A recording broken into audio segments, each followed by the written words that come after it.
Une histoire populaire des États-Unis, chapitre 9, Esclavage sans soumission, émancipation sans liberté. Traduit de l'anglais par Frédéric Coton. Le soutien du gouvernement américain au système esclavagiste se fondait avant tout sur un indiscutable sens pratique. Aux environs de 1790, le Sud produisait 1 millier de tonnes de coton par an. En 1860, il en produisait 1 million de tonnes. Au cours de cette même période, le nombre des esclaves passait de 500 000 à 4 millions, constamment en proie aux révoltes et aux conspirations. Gabriel Prosser, 1800, Denmark Vesey, 1822, Nat Turner, 1831, pour les sources. Les États esclavagistes du Sud développaient un réseau de différents outils de contrôle qui s'appuyaient sur des lois. Les tribunaux, les forces armées et les prix jugés racistes des responsables politiques de la nation. Seul un soulèvement général des esclaves, ou une guerre généralisée, aurait pu abattre un système aussi solidement étayé. Un soulèvement général risquait de se révéler incontrôlable et de libérer des forces qui pourraient s'en prendre, au-delà de l'esclavage, au système d'enrichissement capitaliste le plus efficace du monde. En cas de guerre généralisée, en revanche, ceux qui la conduiraient pourraient en maîtriser les conséquences. Aussi, est-ce Abraham Lincoln et non John Brown qui affranchit finalement les esclaves?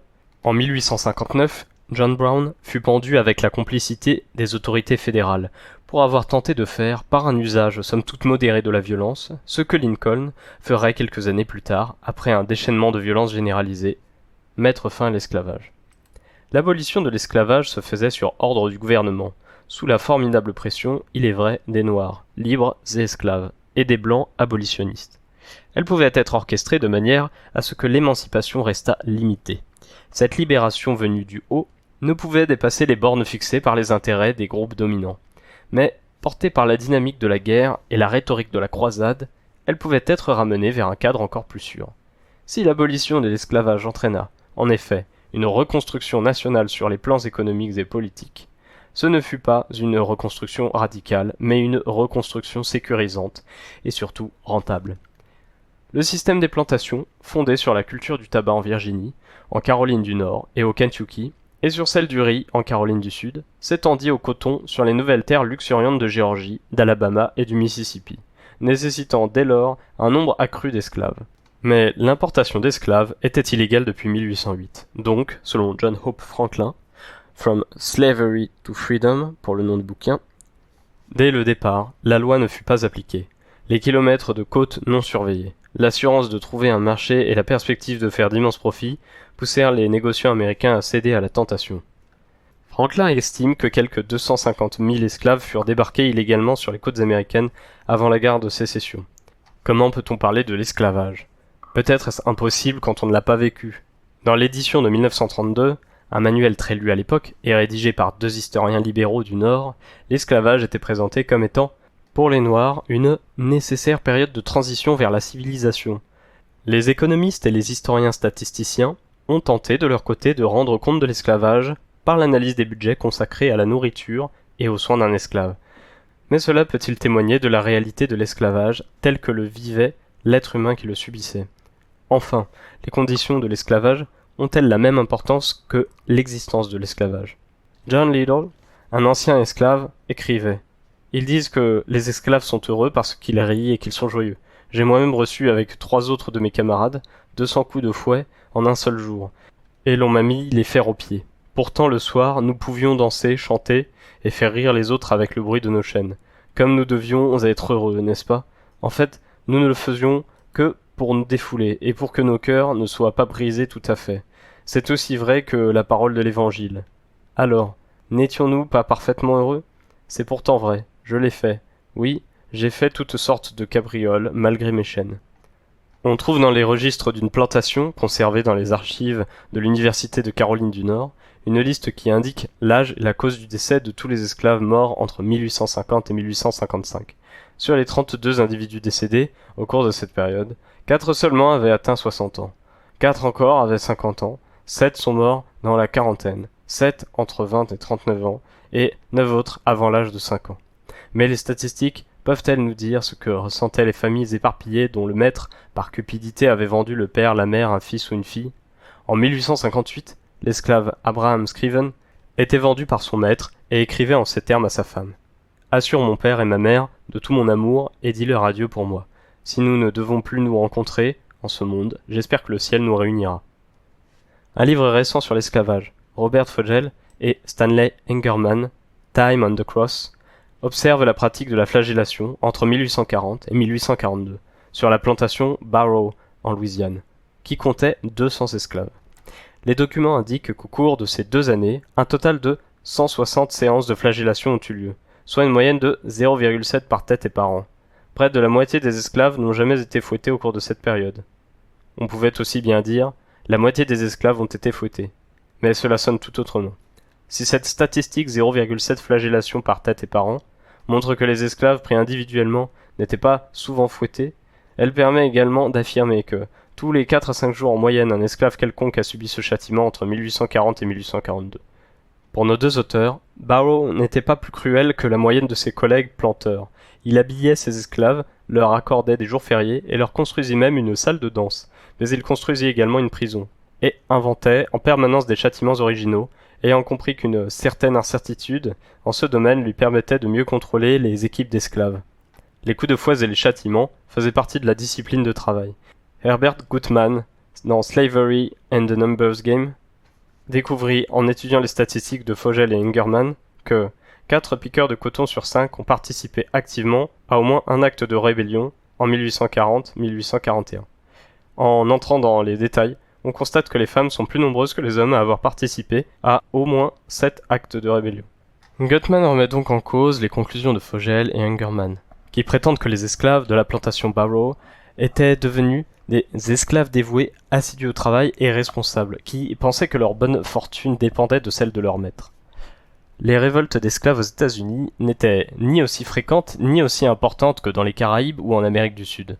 La plus importante de ces révoltes est probablement celle qui eut lieu près de la Nouvelle-Orléans en 1811. 4 à 500 esclaves se rassemblèrent à la suite d'un soulèvement sur la plantation du Major Andry. Armés de machettes, de haches et de gourdins, ils blessèrent Andry, tuèrent son fils et se rendirent dans les autres plantations, entraînant derrière eux toujours plus d'esclaves. Ils furent attaqués par l'armée américaine et les forces de la milice. 66 esclaves furent tués pendant la bataille et 16 autres jugés et fusillés.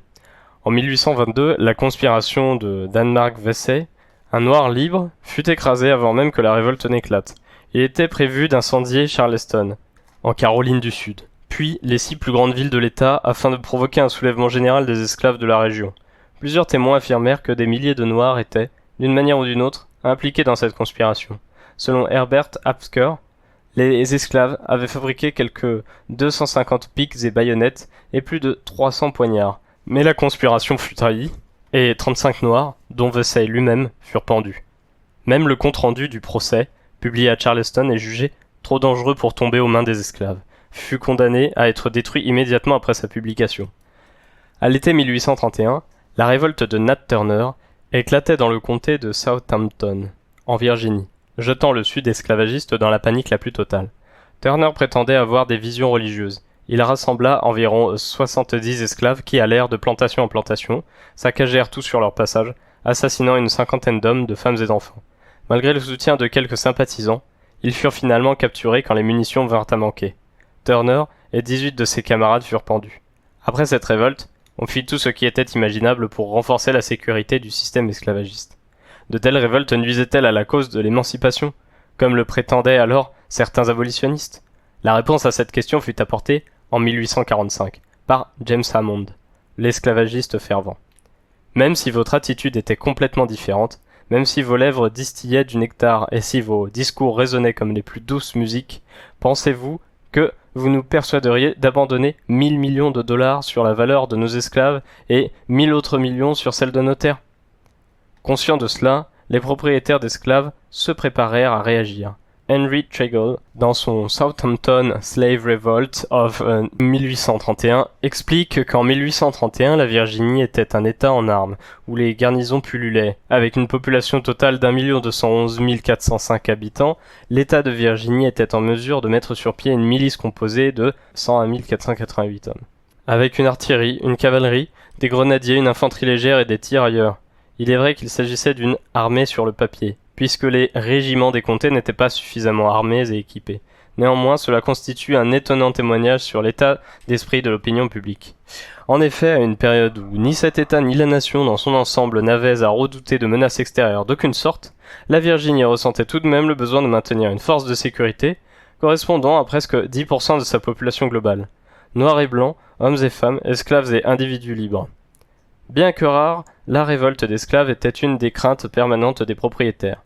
Ulrich Phillips, un homme du Sud dont le livre American Negro Slavery est considéré comme un classique, écrivait qu'un grand nombre de sudistes avaient toujours été fermement persuadés que la population noire était docile, si peu solidaire, généralement si débonnaire à l'égard des blancs et, finalement si satisfaite de son sort, qu'un soulèvement des esclaves était impossible. Mais en vérité, globalement, l'angoisse était bien plus grande, à travers tout le pays, que ne le prétendaient généralement les historiens.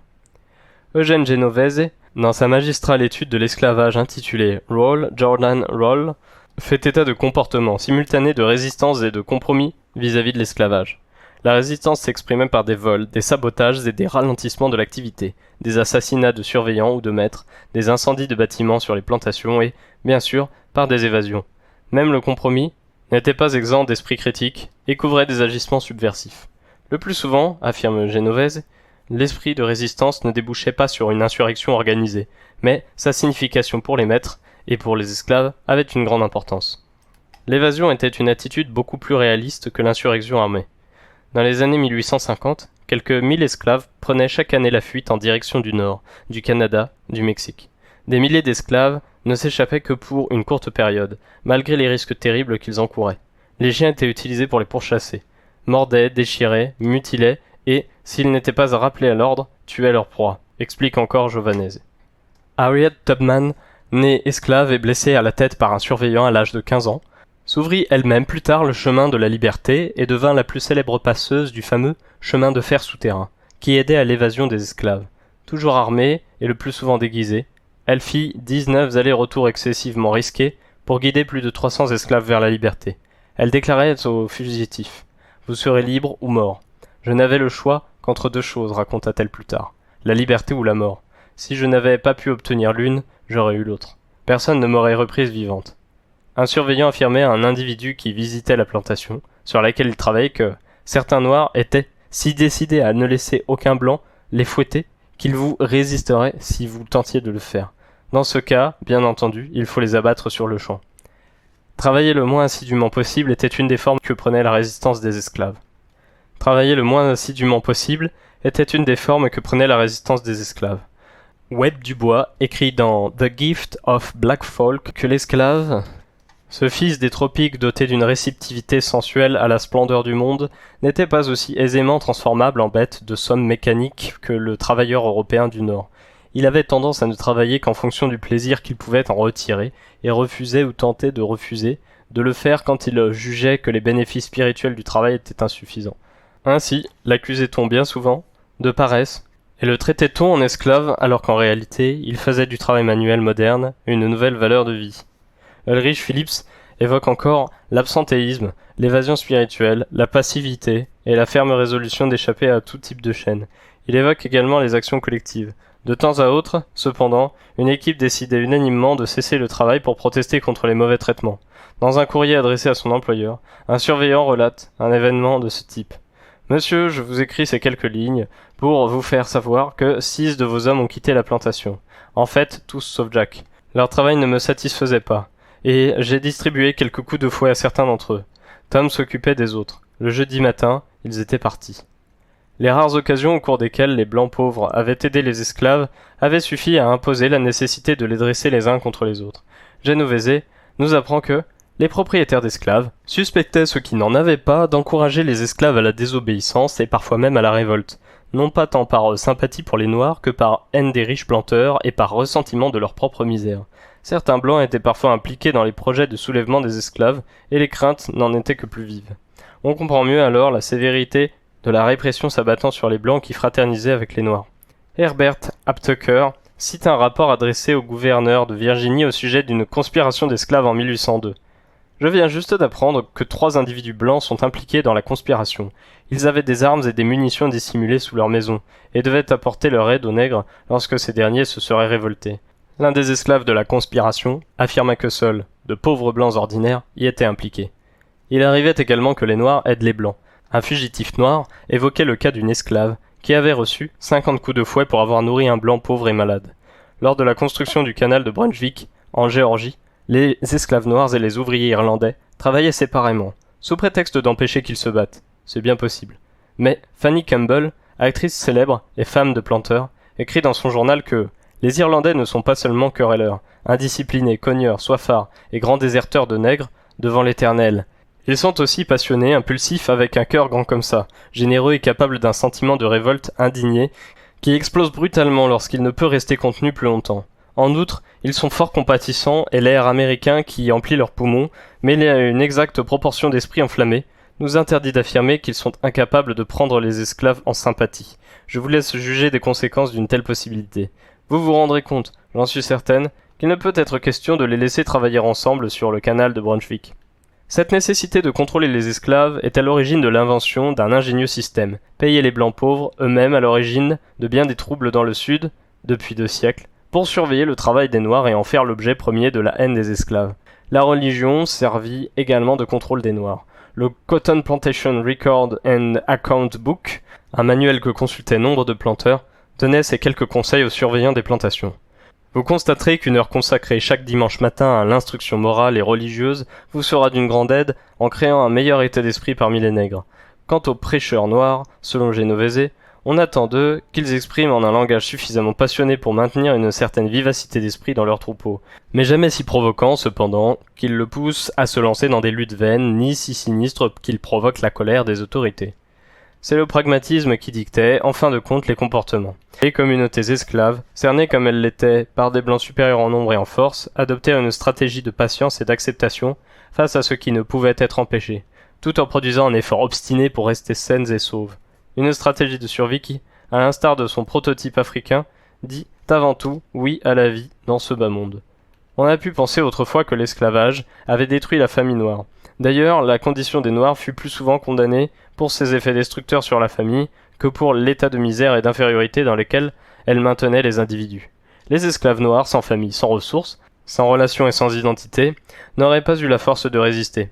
Pourtant, dans les années 1930, certains entretiens menés avec d'anciens esclaves dans le cadre du Federal Writer Project, lancé lors du New Deal pour le compte de la Bibliothèque du Congrès, révèlent une réalité bien différente, que George Rawick résume ainsi dans From Sundown to Sunup.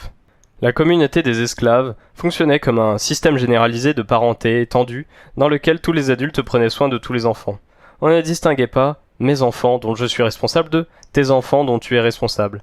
Un type de relation familiale dans laquelle les enfants les plus âgés se voient confier la responsabilité de leurs frères et sœurs plus jeunes est à l'évidence plus fonctionnellement unificateur et plus utile pour les esclaves que le modèle fondé sur la rivalité et bien souvent le ressentiment fraternel que produisent fréquemment les familles nucléaires des classes moyennes contemporaines composées de personnalités très individualisées. D'ailleurs, le développement par les esclaves de ce mode de vie, familial fonctionnellement unificateur, n'a pas seulement prévenu la destruction de la personnalité, c'est également un élément indissociable du processus social dont sont issus la fierté noire, l'identité noire, la culture noire, la communauté noire et la révolte noire en Amérique. Les lettres et documents exhumés par l'historien Herbert Gutman pour la rédaction de son livre The Black Family in Slavery and Freedom prouvent la résistance acharnée de la famille noire aux forces désintégrantes. Une mère n'écrivait-elle pas à son fils dont elle était séparée depuis 20 ans « J'ai hâte de te revoir maintenant que je suis vieille. Aujourd'hui, mon cher fils, je te prie de venir voir ta chère et vieille mère. Je t'aime, Cato, et tu aimes ta mère. Tu es mon seul fils. » Un mari écrivait à sa femme qui avait été vendue avec leurs enfants. Envoie-moi des cheveux des enfants dans des papiers séparés avec leur nom dessus. J'aurais préféré n'importe quoi plutôt que d'être séparé de toi et des enfants. Laura, je t'aime toujours autant. En se penchant sur ces registres, Gutman a pu réaliser à quel point le taux de mariage était élevé chez les esclaves, hommes ou femmes, et combien ces mariages étaient stables. Dans les archives remarquablement conservées d'une plantation de Caroline du Sud, il a découvert le registre de naissance de 200 esclaves couvrant une période allant du XVIIIe siècle aux années qui précèdent la guerre de sécession. Ce document révèle des liens familiaux très solides, des mariages inébranlables, une fidélité peu commune et une résistance avérée au mariage forcé. Les esclaves se raccrochaient avec détermination à leur être, à leur amour de la famille, à leur intégrité. Un cordonnier de Sea Islands, en Caroline du Sud, exprimait cela à sa manière. J'ai perdu un bras, mais il ne m'est toujours pas sorti de l'esprit. Cette solidarité familiale s'est perpétuée jusqu'au XXe siècle. Nat Shaw, un fermier noir du Sud, rappelait qu'à la mort de sa sœur, son père lui proposait de partager la garde des 3 enfants qu'elle laissait. Sa réponse fut la suivante. « Cela me va, papa. Arrangeons-nous comme ça. Prends les 2 plus jeunes chez toi, et moi le plus grand chez moi. Mais arrangeons-nous pour qu'ils se voient les uns les autres. J'amènerai chez toi quelquefois le gars que je garde, le plus âgé, pour qu'il voie les 2 autres. Et toi en retour tu amèneras les autres chez moi, pour qu'ils grandissent en sachant qu'ils sont frères. Faut pas les tenir trop séparés, de peur qu'ils oublient qu'ils existent. Faut pas faire ça, papa. » Soulignant lui aussi la force de résistance des Noirs, y compris dans les pires conditions d'esclavage, Lawrence Levin dresse dans Black Culture and Black Consciousness le portrait d'une culture esclave particulièrement riche. Un mélange complexe d'adaptations et de révoltes qui s'exprime à travers récits et chansons. On fait pousser le grain, il nous donne la cosse, on fait le pain, il nous donne la croûte, on passe la farine, il nous refile la bouillie, on découpe la viande, il nous donne la peau, et c'est comme ça. Qui nous traite, on nettoie le pot, ils nous donnent du jus, ils disent que c'est bien assez bon pour les nègres. L'ironie n'était jamais bien loin. En 1843, après avoir assisté au battage du grain en Caroline du Sud, le poète William Cullen Bryant se souvient d'une danse d'esclaves qui était une sorte de parodie de nos entraînements militaires. Les chants religieux étaient fréquemment à double sens. La chanson « O Canaan, sweet Canaan, I am bound for the land of Canaan » signifiait bien souvent que les esclaves voulaient partir vers le nord, leur Canaan à eux. Pendant la guerre de sécession, les esclaves commencèrent à inventer de nouveaux chants religieux, au contenu plus audacieux. Avant qu'on fasse de moi un esclave, je serai dans la tombe et j'aurai rejoint notre Dieu pour être sauvé. Ou encore, pour moi, fini le piquage du maïs, fini, pour moi, fini les coups de fouet, fini. Levin parle de résistance pré-politique, s'exprimant par tous les canaux possibles de la vie quotidienne et de la culture. La musique, la magie, l'art, la religion étaient pour les esclaves autant de vecteurs au travers desquels affirmer leur humanité. Tandis que les esclaves du Sud tenaient bon, les affranchis du Nord, ils étaient à peu près 130 000 en 1830 et quelques 200 000 en 1850, se battaient pour l'abolition pure et simple de l'esclavage. En 1829, David Walker, fils d'esclave mais lui-même né libre en Caroline du Nord, partit pour Boston où il vendait de vieux vêtements. Le pamphlet qu'il écrivit et publia sous le titre « The Walker's Appeal » connut un énorme succès. Cela fit enrager les esclavagistes du Sud. La Géorgie alla jusqu'à offrir une récompense de $1000 à quiconque lui livrerait Walker vivant et de $1000 à quiconque le tuerait. Une telle réaction s'explique facilement à la lecture du Walker's Appeal. Jamais dans l'histoire, il n'y avait eu d'esclavage pire que celui des Noirs en Amérique, même pour les Juifs en Égypte, prétendait Walker. Citation « Montrez-moi une seule page d'un livre d'histoire, sacré ou profane, où l'on puisse trouver une phrase qui affirmait que les Égyptiens ont proféré l'insulte suprême en prétendant que les fils d'Israël n'appartenaient pas à la grande famille humaine. Il se moquait des tentatives d'assimilation de certains de ses compagnons noirs. Je souhaiterais naïvement que l'on comprît bien que pour rien au monde je ne voudrais être marié à aucune des blanches qu'il m'a été donné de rencontrer de toute ma vie. Les Noirs doivent se battre pour leur liberté, déclarait-il encore. Laissez nos ennemis poursuivre leur tuerie et boire la coupe jusqu'à la lie. Il ne faut jamais tenter d'arracher notre liberté ou nos droits naturels à nos oppresseurs et assassins avant d'être sûr de la manière de procéder. Quand notre heure arrivera et que vous vous lancerez, n'ayez pas peur et n'hésitez pas. Dieu a bien voulu nous donner 2 yeux, 2 mains, 2 pieds et un peu de jugeote, aussi bien qu'à eux. Ils n'ont pas plus le droit de nous maintenir en esclavage que nous n'en aurions de le faire. Nos souffrances vont cesser, malgré tous les Américains qui vivent de ce côté-ci de l'éternité. Alors, nous aurons besoin de tous les talents et de toute l'instruction que nous possédons, et peut-être même plus, pour nous gouverner nous-mêmes. À chacun son heure de gloire, et celle des Américains tire à sa fin. Un jour de l'été 1830, le corps de Walker fut retrouvé près de sa boutique de Boston. S'il est un homme né en esclave qui réalisa le souhait insatisfait de millions d'esclaves, c'est Frederick Douglass. Esclave envoyé à Baltimore pour y travailler comme serviteur et comme ouvrier dans les chantiers navals, il s'arrangea pour apprendre à lire et à écrire. En 1838, âgé de 21 ans, il s'enfuit vers le nord où il devint le noir le plus célèbre de son époque et fut successivement professeur, journaliste et écrivain. Dans son autobiographie, Narrative of the Life of Frederick Douglass, il revient sur ce qu'il pensait, dans son enfance, de sa condition d'esclave. Pourquoi suis-je esclave ? Pourquoi certains hommes sont-ils esclaves quand d'autres sont maîtres ? Y eut-il jamais une époque où cela n'existait pas ? Comment cette relation a-t-elle commencé ? Une fois la question posée, je ne fus pas long à trouver la réponse. Ce n'était pas la couleur mais le crime, pas Dieu mais l'homme, qui étaient les véritables causes de l'esclavage. Je découvris tout aussi rapidement une autre vérité essentielle. Ce que l'homme a fait, l'homme peut le défaire. Je me souviens distinctement avoir été, même alors, extrêmement marqué par l'idée d'être un jour un homme libre. Cette certitude réconfortante était un rêve inhérent à ma nature, et représentait une menace constante pour l'esclavage. Un de ces rêves que toute la puissance de l'esclavage était incapable de faire taire ou d'étouffer. La loi sur l'esclavage fugitif fut votée en 1850, pour récompenser les États du Sud d'avoir accepté que les territoires gagnés par la guerre mexicaine, en particulier la Californie, rejoignent l'Union en tant qu'État non esclavagiste. Cette loi permettait aux propriétaires d'esclaves de récupérer leurs ex-esclaves en fuite, voire de s'emparer de Noirs qu'ils prétendaient fugitifs. Les Noirs du Nord organisèrent l'opposition à cette loi sur l'esclavage furtif, dénonçant le président Fillmore, qui l'avait signé, et le sénateur Daniel Webster, qui l'avait soutenu. L'un d'entre eux s'appelait J.W. Logan, fils d'une esclave et de son propriétaire blanc. Après s'être enfui sur le cheval de son maître, il était allé au collège et était devenu pasteur à Syracuse, dans l'État de New York. Lors d'une réunion organisée en 1850 dans cette ville, il prit la parole en ces termes. Le temps est venu de passer de la soumission au défi et de dire à M. Fillmore et à M. Webster s'ils se proposent réellement d'appliquer cette loi, de lâcher leur limier après nous. C'est le ciel qui m'a donné ma liberté, et avec elle le devoir de la défendre.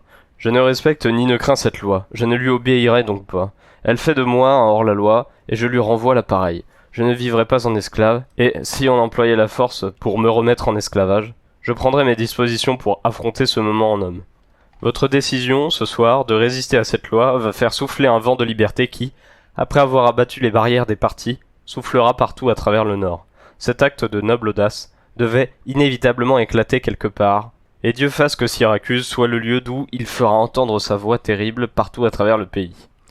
L'année suivante, ce vœu fut exaucé. Un esclave fugitif nommé Jerry fut capturé et jugé. La foule, munie de leviers et de béliers, fit irruption dans la salle du tribunal et obligea les officiers de police à libérer Jerry.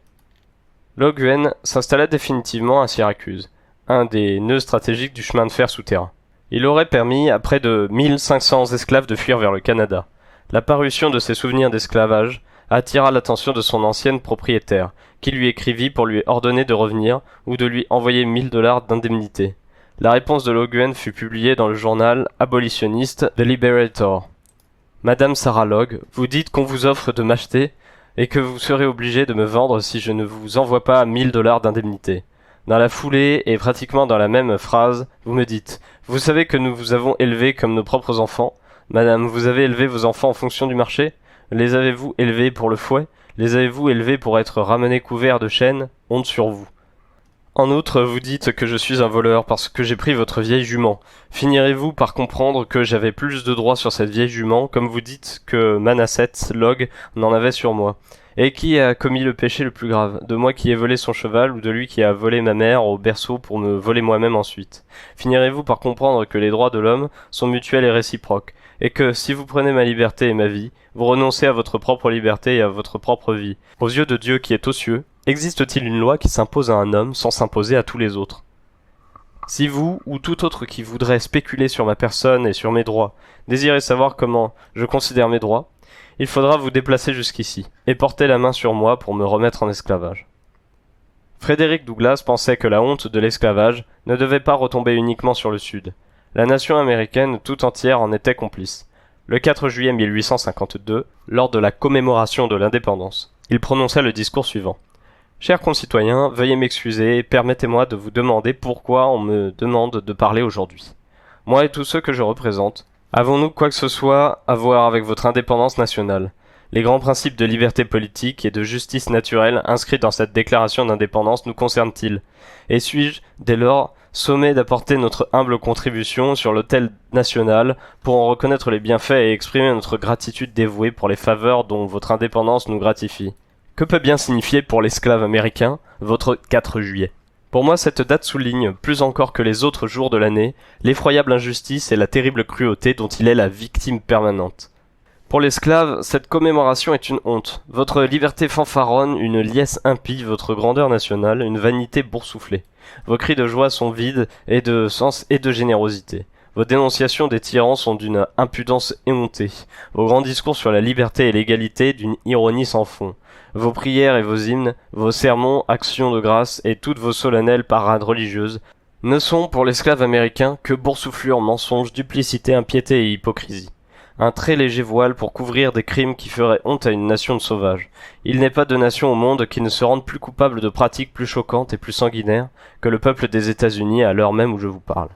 Allez où vous voudrez, cherchez où vous voudrez, errez à travers toutes les monarchies et les régimes despotiques du vieux monde, voyagez à travers toute l'Amérique du Sud, enquêtez sur les abus que l'on commet partout et, quand vous en aurez fini, mettez-les tous en regard de ce qui se pratique dans cette nation. Alors vous conviendrez avec moi qu'en termes de barbarie révoltante et d'hypocrisie éhontée, l'Amérique est décidément sans rival.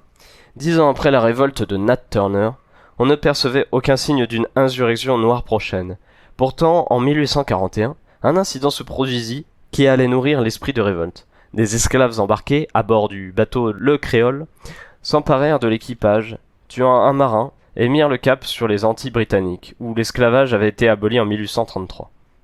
L'Angleterre refusant de rendre les esclaves, en protestant fort en Angleterre contre l'esclavage américain, on fit de longs discours au Congrès sur l'éventualité d'une guerre contre l'Angleterre, que souhaitait d'ailleurs le secrétaire d'État américain, Daniel Webster. Le Colored People Press dénonça l'attitude obtuse de Webster et, rappelant la guerre d'indépendance et la guerre de 1812, tint les propos suivants.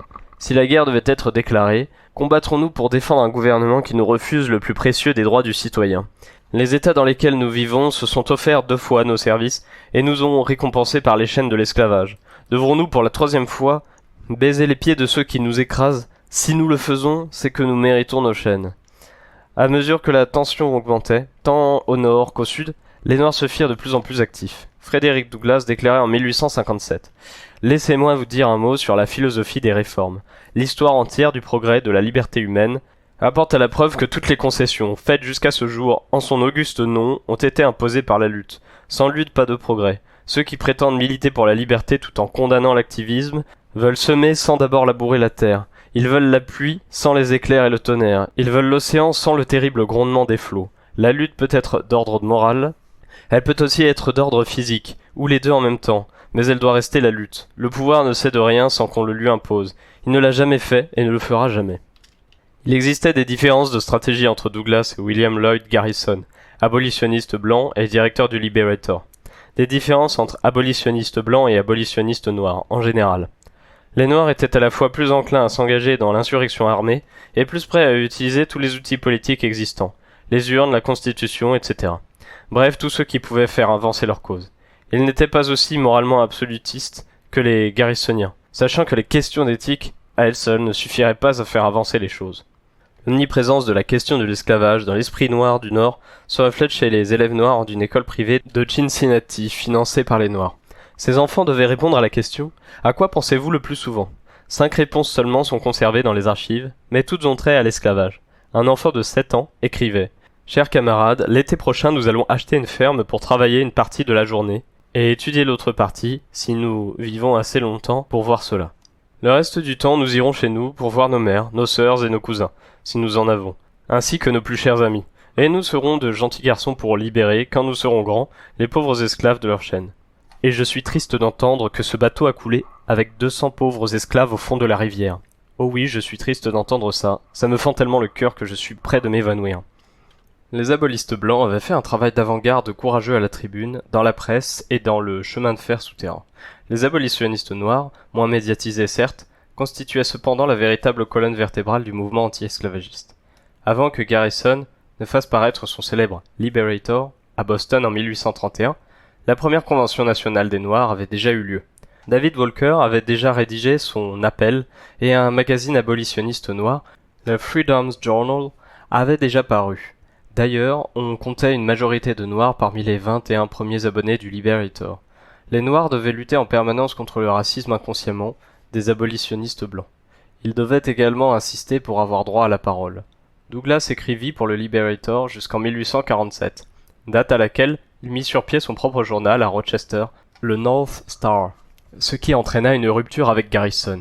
En 1854, une assemblée de Noirs proclama « Il s'agit avant tout de notre combat, personne d'autre ne peut lutter à notre place. Nos rapports avec le mouvement anti-esclavagiste doivent changer, et ont déjà changé. Au lieu de dépendre de lui, nous devons le diriger. Certaines femmes noires devaient supporter le triple fardeau d'être abolitionnistes dans une société esclavagiste, noires dans un milieu de réformateurs blancs et femmes dans un mouvement majoritairement dominé par les hommes. En 1853, lorsque Sojourner Truth se leva pour prendre la parole au cours de la 4e Convention nationale pour les droits des femmes qui se tenait à New York, ce triple fardeau pesait lourdement sur ses épaules. Elle déclara devant une foule hostile et bruyante, à la fois sarcastique et menaçante: « Je sais que cela vous semble un peu scandaleux de voir une femme de couleur se lever et vous parler de trucs au sujet des droits des femmes. Nous avons toutes été traînées plus bas que terre depuis si longtemps que personne ne pensait que nous nous relèverions un jour. Mais nous nous relèverons, et aujourd'hui je suis là. Nous obtiendrons nos droits. Essayez seulement de nous en empêcher. Vous pouvez siffler autant que vous le voulez, mais cela viendra. Je suis assise parmi vous pour observer, et à chaque fois que je voudrais vous dire exactement ce que je pense, je me lèverai. » Après la violente révolte de Nat Turner et la terrible répression qui eut lieu en Virginie, le système répressif se durcit considérablement dans le Sud. Seul un parfait outsider pouvait espérer provoquer un soulèvement d'esclaves. Cet homme, ce fut John Brown, un blanc d'une détermination et d'un courage extrême, dont le plan radical consistait à s'emparer de l'arsenal fédéral à Harper's Ferry en Virginie, puis à fomenter une révolte générale des esclaves du Sud.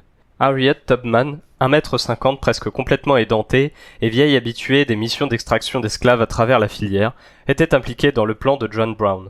La maladie, cependant, l'empêcha de se joindre effectivement à lui. Frederick Douglass avait également rencontré John Brown. S'il doutait des chances de réussite du plan, il admirait cet homme frêle de 60 ans, grand maigre à la chevelure blanche. Douglass avait raison, le plan ne devait pas réussir. La milice locale, appuyée par une centaine de Marines et sous les ordres de Robert E. Lee, encerclèrent les insurgés. Bien que ses camarades eussent tous été tués ou capturés, John Brown refusa de se rendre. Il se barricada dans un petit édifice en briques situé près de la porte de l'arsenal. Les soldats enfoncèrent la porte, et un lieutenant de marine pénétra dans la pièce, frappant John Brown de son sabre. Blessé et malade, il dut subir un interrogatoire musclé. Webb Dubois écrit dans son livre intitulé John Brown: « Imaginez le tableau. Un vieil homme couvert de sang à moitié mort, suite aux blessures qu'on lui avait infligées, quelques heures plus tôt. Un homme étendu dans le froid et la poussière. Sans sommeil depuis 55 heures, sans nourriture depuis autant de temps.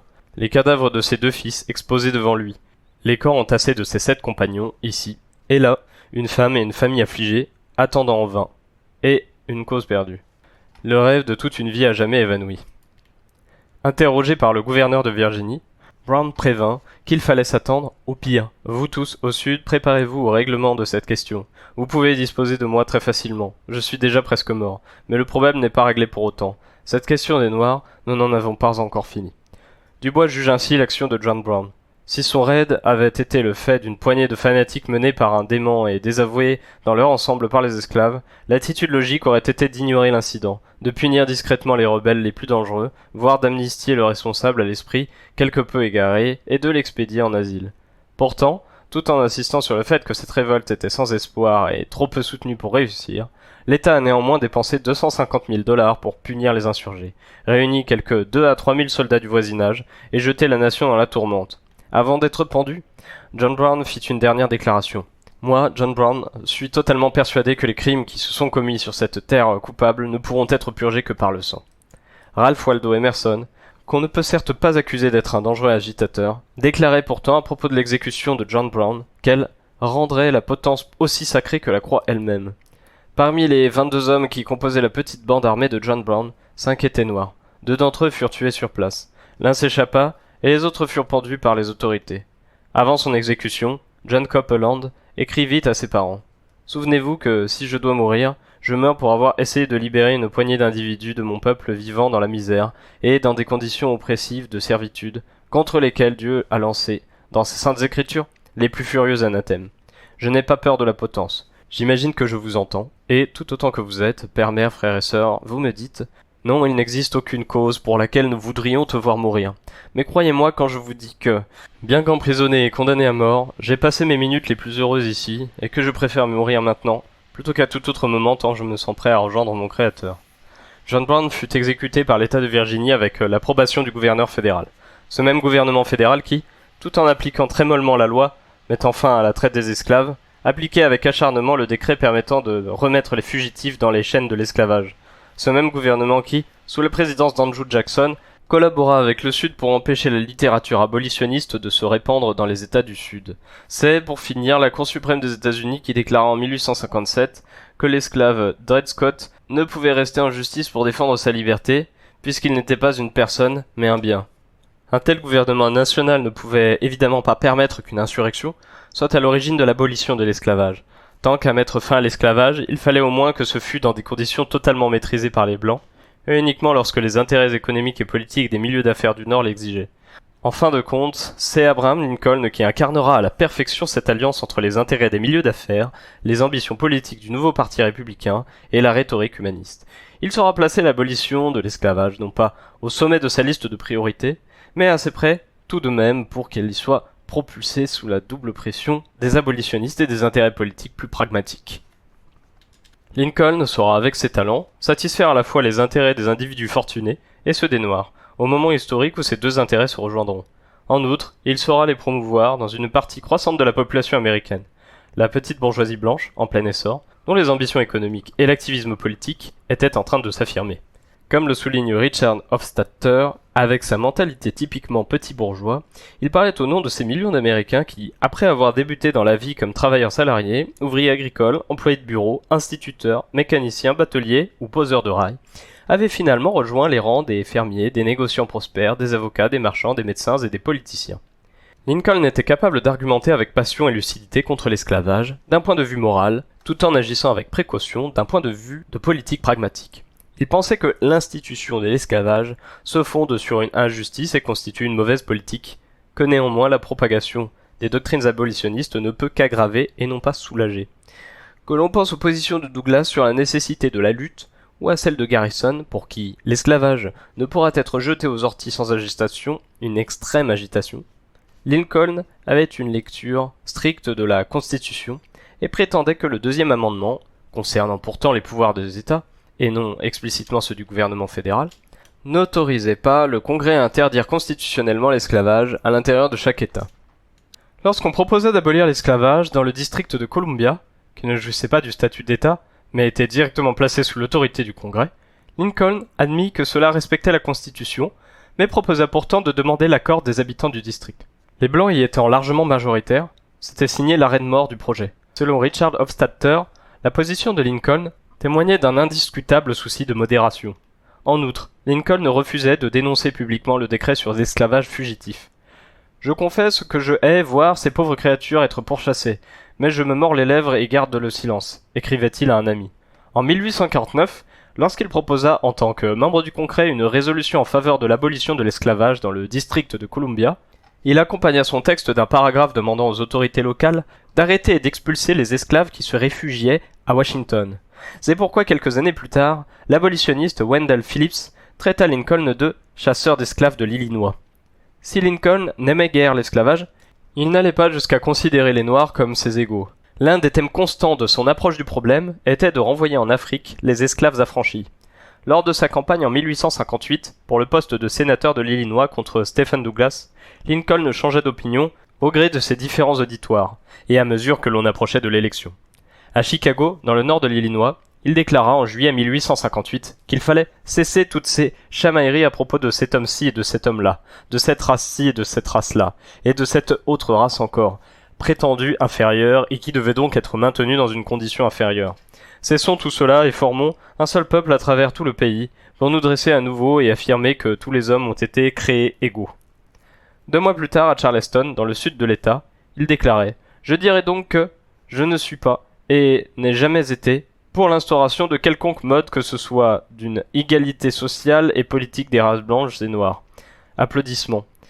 Je ne suis pas non plus, et n'ai jamais été, pour que l'on accorde aux Noirs le droit de vote ou celui d'être juré. Pas plus que pour autoriser leurs accessions à des postes administratifs ou les mariages interraciaux. Aussi, comme tout cela leur est interdit, et qu'ils doivent rester entre eux, il en découle qu'il doit nécessairement y avoir des supérieurs et des inférieurs. En ce qui me concerne, comme tout le monde, je suis favorable à ce que les Blancs jouissent de ce statut de supériorité. En arrière-plan de la sécession des États du Sud, après l'élection du candidat républicain Lincoln à la présidence, à l'automne 1860, figurait une longue série de conflits politiques entre le Sud et le Nord. Ces conflits n'avaient rien à voir avec l'esclavage, en tant qu'institution morale. Après tout, la plupart des nordistes ne se souciaient pas assez de l'esclavage pour accepter de faire des sacrifices en vue d'obtenir son abolition. Et, en tout cas, pas le sacrifice d'une guerre. Il ne s'agissait pas non plus d'un conflit opposant deux peuples. La plupart des nordistes blancs n'étaient pas très aisés ni très influents politiquement, et la plupart des sudistes blancs étaient de pauvres fermiers sans aucun pouvoir de décision. C'était un conflit opposant deux élites. L'élite nordiste d'un côté désirait l'expansion économique, des terres libres, de la main-d'œuvre libre et un marché libre. Des protections tarifaires suffisamment élevées pour satisfaire les manufacturiers et la création d'une banque des États-Unis.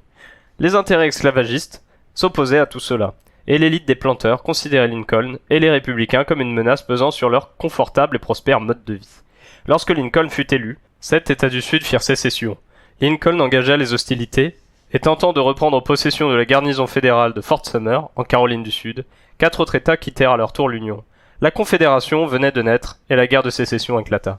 Le premier discours inaugural de Lincoln, en mars 1861, était assez conciliant à l'égard du Sud et des États sécessionnistes. Je n'ai pas l'intention, directement ou indirectement, d'interférer dans la question de l'esclavage dans les États où il existe. Je sais que je n'ai pas le droit légal de le faire, et d'ailleurs, je n'en ai pas non plus le goût. Plus tard, quand, après 4 mois de guerre, le général nordiste John C. Fremont, du Missouri, décréta la loi martiale et déclara que les esclaves des propriétaires combattant les États-Unis seraient affranchis, Lincoln s'empressa de le démentir. Il était en effet soucieux de maintenir dans l'Union les États esclavagistes du Maryland, du Kentucky, du Missouri et du Delaware. Ce n'est que lorsque la guerre se fit plus dure, les pertes plus nombreuses, les chances de gagner plus minces et les activistes abolitionnistes plus pressants vis-à-vis de la coalition bigarrée qui soutenait Lincoln, que ce dernier commença à condamner clairement l'esclavage. Hofstadter estime que Lincoln réagissait comme un baromètre sensible. Il enregistrait le sens des différentes pressions, et comme la pression des radicaux se faisait plus forte, il se tourna vers sa gauche. Wendell Phillips affirmait que, si Lincoln avait si bien poussé, c'est parce que nous l'avons bien arrosé. Le racisme était aussi bien ancré au nord que l'esclavage au sud. Il faudra la guerre pour les ébranler tous les deux. Les Noirs de New York ne pouvaient pas voter, à moins de posséder $250 de biens, condition que les Blancs n'avaient pas à remplir. Mise au vote en 1860, une proposition pour abolir ce système fut rejetée par les 2/3 de l'Assemblée, bien que Lincoln l'eût emporté à New York de 50 000 votes. Frédéric Douglass affirme à cette occasion que « ce bébé noir qu'est le suffrage nègre a été jugé trop affreux pour être présenté en une si grande occasion. Le nègre a été mis à l'écart, comme certaines gens cachent leurs enfants difformes lorsqu'ils reçoivent de la bonne compagnie. » Wendell Phillips, malgré toutes les critiques qu'il exprimait à l'encontre de Lincoln, reconnaissait les possibilités ouvertes par son élection. Il déclarait au Tremont Temple de Boston, le lendemain de l'élection de Lincoln, « Si le télégraphe dit vrai, pour la première fois de notre histoire, les esclaves ont choisi un président des États-Unis. Certes pas un abolitionniste, à peine un anti-esclavagiste, M. Lincoln consent, du moins, à représenter l'idée anti-esclavagiste, tel un pion sur l'échiquier de la politique. Sa force réside dans sa position. Encore quelques efforts, et nous pourrons bientôt le changer en cavalier, en fou ou en reine, et finalement balayer l'échiquier. » Applaudissements. Les conservateurs des classes les plus aisées de Boston souhaitaient une réconciliation avec le Sud. Peu après l'élection de Lincoln, ils prirent d'assaut un autre de ces rassemblements abolitionnistes au Tremont Temple, et exigèrent que des concessions soient faites en faveur du Sud, dans l'intérêt du commerce, de l'artisanat et de l'agriculture. L'état d'esprit du Congrès, même après le début de la guerre, se reflète dans les termes d'une résolution qu'il vota massivement à l'été 1861. Nous ne sommes pas engagés dans cette guerre, dans l'intention de supprimer ou de nous opposer aux droits des différentes institutions de ces États, mais afin de préserver l'Union. Les abolitionnistes accentuèrent alors leur pression. Des pétitions exigeant l'émancipation affluèrent au Congrès en 1861 et 1862. En mai 1862, Wendell Phillips s'emportait. Abraham Lincoln ne peut ne pas la souhaiter, mais il ne pourra pas l'empêcher. La nation n'en veut peut-être pas, mais la nation ne peut l'empêcher. Je me fiche de savoir ce que les hommes veulent ou souhaitent. Les Noirs sont le grain de sable dans les rouages, et la machine ne pourra redémarrer que lorsqu'on l'en aura retiré. En juillet 1862, le Congrès vota un décret de confiscation qui autorisait l'affranchissement des esclaves appartenant aux maîtres qui se battaient contre l'Union. Ce décret ne fut pas appliqué par les généraux nordistes et Lincoln ne l'imposa pas. Garrison qualifiait la politique de Lincoln de balbutiante, boiteuse, équivoque, irrésolue, faible et imbécile.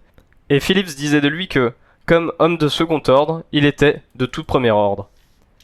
En août 1862, un échange de correspondance entre Lincoln et Horace Greeley, rédacteur en chef de la Tribune de New York, offrit à Lincoln l'opportunité d'expliciter ses positions. Greeley écrivait Cher monsieur, je ne vous surprendrai pas, car vous devez déjà le savoir. En vous disant qu'une grande partie de ceux qui ont triomphé par votre élection sont amèrement déçus et profondément peinés par la politique que vous semblez poursuivre au sujet des esclaves des propriétaires rebelles. Nous vous demandons, en tant que premier serviteur de la République, spécifiquement chargé de cette mission, de faire appliquer les lois. Nous pensons que vous êtes étrangement et désastreusement négligent en ce qui concerne les articles sur l'émancipation du nouveau décret sur la confiscation. Nous pensons que vous vous laissez trop influencer par les conseils que vous donnent certains politiciens agités vivant à la frontière des États esclavagistes. Greeley en appelait aux moyens pratiques de gagner cette guerre. Il nous faut des éclaireurs, des guides, des espions, des cuisiniers, des transporteurs, des terrassiers et des bûcherons noirs, qu'ils soient ou non autorisés à combattre pour nous. Je vous conjure d'obéir de bon cœur et sans équivoque aux lois de la nation. Lincoln avait déjà montré sa position par son incapacité à contrer les ordres de l'un de ses officiers, le général Henry Halleck, qui interdisait aux Noirs évadés d'entrer dans son armée. À présent, il répondait à Greeley en ces termes. « Cher monsieur, je ne voudrais pas laisser qui que ce soit dans le doute. Mon objectif ultime dans ce combat est de sauver l'Union et pas de maintenir ou de détruire l'esclavage. Si je pouvais sauver l'Union sans libérer aucun esclave, je le ferais. Et si je pouvais la sauver en libérant tous les esclaves, je le ferais. Si je pouvais également le faire en libérant certains esclaves et pas d'autres, je le ferais pareillement. Ce que je fais concernant l'esclavage et les gens de couleur, je le fais parce que cela permet de sauver notre Union. Ce que je fais concernant l'esclavage et les gens de couleur, je le fais parce que cela permet de sauver notre Union. Ce que je m'abstiens de faire, je m'en abstiens parce que je ne pense pas que cela aiderait à sauver l'Union. Je viens d'expliquer mes intentions qui correspondent aux objectifs dictés par ma mission officielle, et je n'en modifie pas pour autant mon opinion personnelle, maintes fois exprimée, que tous les hommes partout devraient être libres. Bien à vous, Lincoln.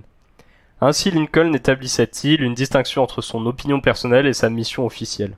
Lorsqu'en septembre 1862, Lincoln rendit publique sa proclamation préliminaire d'émancipation, il s'agissait en fait d'une stratégie militaire. Il offrait au Sud un délai de 4 mois pour cesser la rébellion, en menaçant d'émanciper les esclaves si les sudistes continuaient à combattre, tout en promettant de ne pas toucher à l'esclavage dans les États qui décideraient de se rallier au Nord.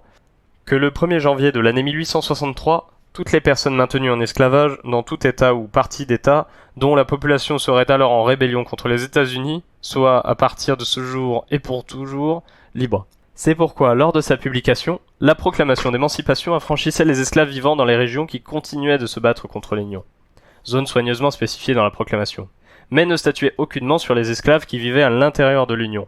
Hofstadter considère que la proclamation d'émancipation avait autant d'élévation morale qu'un bon de livraison. Quant au London Spectator, il estimait que le principe fondamental de la proclamation n'est pas qu'un être humain ne peut en aucune manière en posséder un autre, mais seulement qu'il peut le faire que s'il est loyal aux États-Unis.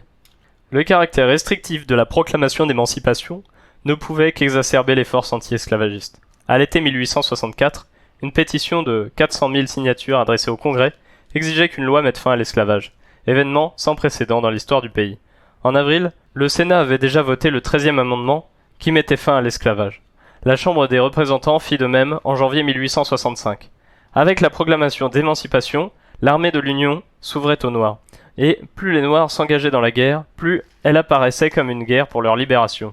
C'est pourquoi aussi, à mesure que les Blancs faisaient des sacrifices pour cette guerre, leur ressentiment contre les Noirs grandissait, en particulier au Nord, chez les Blancs les plus pauvres, plus nombreux dans les rangs de l'armée, depuis qu'une loi permettait aux riches d'échapper à la conscription en payant $300.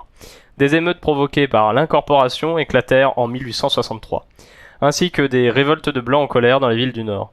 Loin de prendre les riches pour cible, ces mouvements s'en prenaient aux Noirs, qui se trouvaient à portée de main. Ce fut une orgie de sang et de violence. Un Nord de Détroit décrivit plus tard ce qu'il avait vu. Une foule immense, accompagnée d'un chariot, plein de tonneaux de bière et armé de gourdins et de briques, traversait la ville et attaquait les Noirs, hommes, femmes et enfants confondus. Il entendit un homme hurler « Si nous devons mourir pour des nègres, au moins tuons tous ceux de la ville !» La guerre de sécession fut l'une des plus sanglantes que l'humanité eût connues jusque-là. 600 000 morts dans les deux camps sur une population globale de 30 millions. Rapporté à la population américaine de 1978, avec ses 250 millions d'habitants, c'est l'équivalent de 5 millions de morts. Les batailles se faisaient plus intenses, les cadavres s'empilaient les uns sur les autres, la lassitude se faisait ressentir. L'existence des 4 millions de Noirs vivant dans le Sud devenait un dangereux problème pour le Sud et une chance à saisir pour le Nord.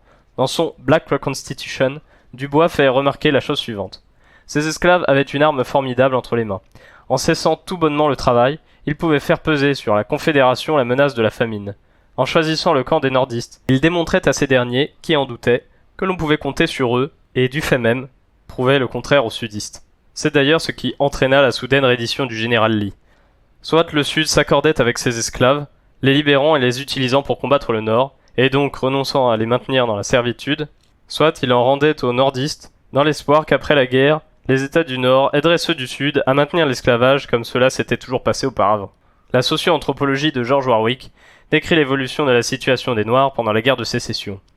Les esclaves passèrent de la résignation d'êtres humains vivant dans la terreur, jetés au milieu d'hommes étranges, dont leurs propres congénères, qu'ils ne connaissent pas forcément et dont ils ne partageaient ni la langue ni les us et coutumes, à ce que Webb Dubois décrivait d'autrefois comme une sorte de révolte générale, au cours de laquelle des centaines d'esclaves désertent les plantations, empêchant de ce fait le Sud de subvenir aux besoins de son armée.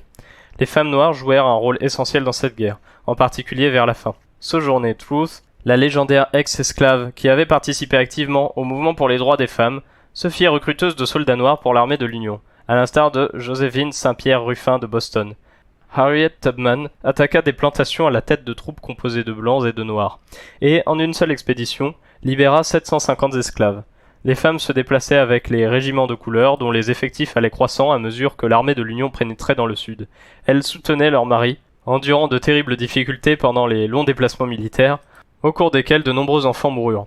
Elles partageaient le sort des soldats, comme en avril 1864, par exemple, lorsque les troupes confédérées massacrèrent à Fort Pillow, dans le Kentucky, des soldats de l'Union qui s'étaient rendus, noirs et blancs, ainsi que les femmes et les enfants installés dans un campement proche. On a parfois prétendu démontrer que les esclaves noirs acceptaient leur esclavage en arguant du fait que, pendant la guerre de sécession, nombre d'entre eux, au lieu de s'évader lorsqu'ils en avaient l'opportunité, choisissaient de rester sur les plantations. En vérité, c'est un demi-million d'esclaves qui prirent la fuite. 1 sur 5 à peu près. Chiffre relativement élevé si l'on considère qu'ils ne savaient ni où aller ni comment en survivre. Le propriétaire d'une vaste plantation s'étendant sur la Caroline du Sud et la Géorgie se plaignit, en 1862, que cette guerre est démontré qu'il était parfaitement impossible de faire confiance aux nègres. Dans un nombre incalculable de cas, ceux que nous estimions le plus ont été les premiers à nous abandonner. La même année, un lieutenant de l'armée confédérée, par ailleurs maire de Savannah, en Géorgie, regrettait lui aussi, sincèrement d'apprendre que les nègres continuent de déserter pour rejoindre l'ennemi.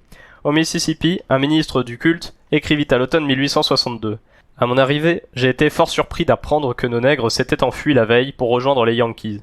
En tout cas, une partie d'entre eux. Je pense que tous, à une ou deux exceptions près, finiront par faire de même. Elisa et sa famille seront, sans aucun doute, de ceux-là.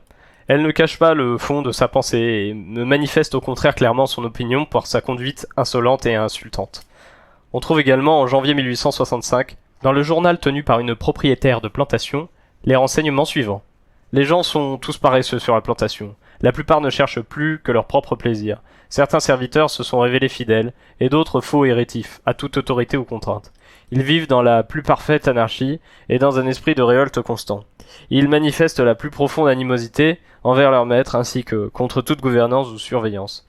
Presque tous les domestiques de la maisonnée ont quitté leur foyer, et dans la plupart des plantations, ils sont partis comme un seul homme.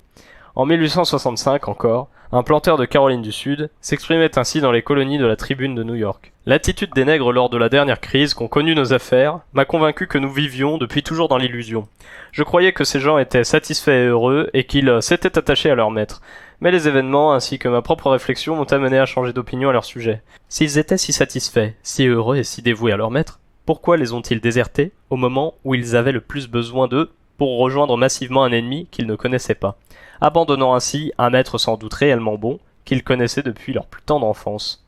Genovese remarque que la guerre ne provoqua pas de soulèvement général des esclaves, mais, dans le comté de Lafayette, dans le Mississippi, les esclaves réagirent à la proclamation d'émancipation en se débarrassant de leurs surveillants et en se partageant les terres et le matériel. Halftaker fait état d'une conspiration de Noirs dans l'Arkansas en 1861, qui avait pour objectif d'assassiner les maîtres. Dans le Kentucky, la même année, des maisons et des étables furent brûlées par des Noirs. Selon ce que rapportent les journaux de Newcastle, les esclaves défilèrent dans les rues, en entonnant des chants politiques et en acclamant Lincoln. Après la proclamation d'émancipation, un serviteur noir de Richmond fut accusé d'avoir dirigé une conspiration d'esclaves, tandis qu'à Yazoo City, dans le Mississippi, les esclaves incendièrent le tribunal et 14 maisons.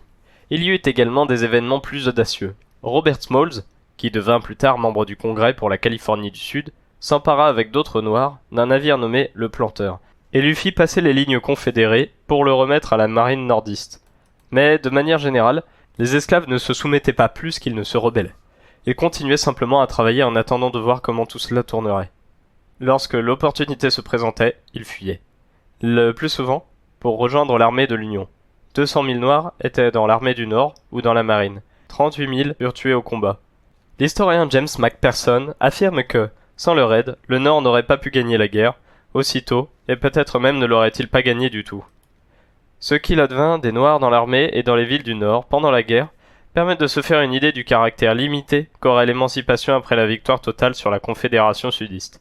En permission, les soldats noirs étaient souvent agressés dans les villes du Nord, comme à Zanesville, dans l'Ohio, en février 1864, où l'on put entendre crier les slogans tels que « Mort aux nègres ». On confiait aux soldats noirs les travaux les plus durs et les moins ragoûtants, creuser des tranchées, tracter les canons ou les troncs d'arbres, changer les munitions, creuser les puits pour les régiments blancs. Les simples soldats blancs recevaient une solde mensuelle de 13 $, les soldats noirs de 10 $ seulement. Vers la fin de l'année 1864, un sergent noir du 3e régiment de volontaires de Caroline du Sud, William Walker, fit marcher sa compagnie jusqu'à la tente du capitaine pour déposer les armes et démissionner de l'armée, en signe de protestation contre ce qu'il considérait comme une rupture de contrat, c'est-à-dire l'inégalité de la solde. Il passa en cour martiale et fut fusillé pour mutinerie. Finalement, en 1864, toujours, le Congrès vota une loi accordant l'égalité de traitement aux soldats noirs. La Confédération sudiste était dans une situation désespérée pendant la dernière partie de la guerre, et certains de ses dirigeants suggérèrent que les esclaves, qui représentaient de plus en plus un obstacle pour la cause sudiste, fussent engagés et libérés à la fin de leur service militaire. Après une série de défaites militaires, le secrétaire à la guerre de la Confédération, Judah Benjamin, écrivit en 1864 à un journaliste de Charleston. Il est de notoriété publique que le général Lee, qui inspire tant de confiance à la population, est tout à fait favorable à ce qu'on enrôle les Noirs dans l'effort de défense et à ce qu'on les émancipe si nécessaire à cette intention. Un général indigné réagit à ces propos. Si les esclaves se révèlent être de bons soldats, alors c'est toutes nos théories esclavagistes qui sont erronées. Au début de l'année 1865, la pression s'accrut. En mars, Davis, le président de la Confédération, signa un décret sur le soldat noir, autorisant l'enrôlement des esclaves dans les rangs de l'armée et leur affranchissement possible avec le consentement commun des propriétaires et des gouvernements des États. Mais la guerre cessa avant qu'ils puissent avoir le moindre effet. D'anciens esclaves interviewés dans le cadre du Federal Writers Project dans les années 1930 évoquaient l'issue de la guerre. Suzy Melon, par exemple, « J'étais toute jeune fille, à peu près 10 ans, et on a entendu que Lincoln allait libérer les Noirs. Le vieux maître, il disait que c'était pas vrai. Alors, un soldat yankee a dit à quelqu'un à Williamsburg que Lincoln, il avait signé les, entre guillemets, «mancipations». C'était l'hiver et il faisait sacrément froid ce soir-là. Mais tout le monde a commencé à se préparer pour partir. On n'en avait plus rien à faire du monsieur. On rejoignait le côté de l'Union. Toute la nuit, les Noirs, ils ont dansé et chanté dans le froid du dehors. Le lendemain à l'aube, on est tous sortis avec nos couvertures, nos vêtements, nos casseroles, nos poêles et nos poulets sur le dos. Parce que monsieur l'avait dit qu'on pouvait pas prendre ni les chevaux ni les charrettes. Et au moment où le soleil est monté au-dessus des arbres, les Noirs ils ont commencé à chanter. Soleil, toi t'es là et moi je m'en vais. Soleil, toi t'es là et moi je m'en vais. Soleil, toi t'es là et moi je m'en vais. Bye bye et t'en fais pas pour moi. Je donnerai pas ma place pour la tienne. Bye bye et t'en fais pas pour moi, parce que tu restes et moi je m'en vais. Anna Woods, à présent, on n'était pas arrivé depuis longtemps au Texas, quand les soldats sont arrivés pour nous dire qu'on était libre. Je me souviens d'une femme. Elle a sauté sur un tonneau et elle criait. Elle a sauté du tonneau et elle a crié, puis elle a ressauté sur le tonneau en criant encore. Elle a fait ça un bon bout de temps, juste sauter sur un tonneau et sauter encore. Annie Mae Waters se souvient pour sa part que son père disait que quand quelqu'un est venu et a gueulé « Elle est nègre, vous êtes enfin libre », il avait juste jeté sa binette et dit avec une voix bizarre « Dieu soit loué pour ça ». Le Federal Writers Project a aussi enregistré le témoignage d'une ancienne esclave nommée Fanny Berry. Les nègres qui criaient et qui frappaient dans leurs mains et qui chantaient, tout le monde qui courait de partout en marquant le rythme et en criant, tout le monde heureux, sûr c'était la fête. J'ai couru à la cuisine et j'ai crié par la fenêtre. « Maman, arrête de faire la cuisine, tu es libre, tu es libre !» Beaucoup de Noirs comprirent assez rapidement que leur statut, après la guerre, quelle que soit leur situation juridique, dépendrait surtout d'une chose. Soit Ils posséderaient la terre, qu'ils travailleraient, soit ils allaient devoir travailler comme des demi-esclaves pour les autres. En 1863, un noir de Caroline du Nord écrivait « Si le principe strict du droit et de la justice devait être appliqué, le pays qui m'entoure est l'héritage inaliénable des Américains d'origine africaine, acquis par l'inestimable travail de nos ancêtres et par une vie de larmes et de souffrances sous le fouet et le joug de la tyrannie. Néanmoins, les plantations abandonnées furent louées à leurs anciens propriétaires et aux Blancs venus du Nord. Comme un journal noir l'affirmait, les esclaves ont été maintenus en servitude et enchaînés à la terre. Voilà la prétendue liberté offerte à l'homme de couleur par les Yankees. La politique du Congrès, approuvée par Lincoln, était de rendre aux héritiers des propriétaires confédérés les propriétés confisquées pendant la guerre au nom du décret de confiscation de juillet 1862. Le docteur John Rock, un médecin noir de Boston, s'indignait lors d'une réunion. Pourquoi parler d'indemniser les maîtres? Une indemnité pour quoi faire? Que leur devez-vous? Qu'est-ce qu'un esclave leur doit? Qu'est-ce que la société leur doit? Indemniser les maîtres? Mais c'est l'esclave qui doit recevoir une compensation. Les propriétés du Sud sont, de plein droit, la propriété de l'esclave.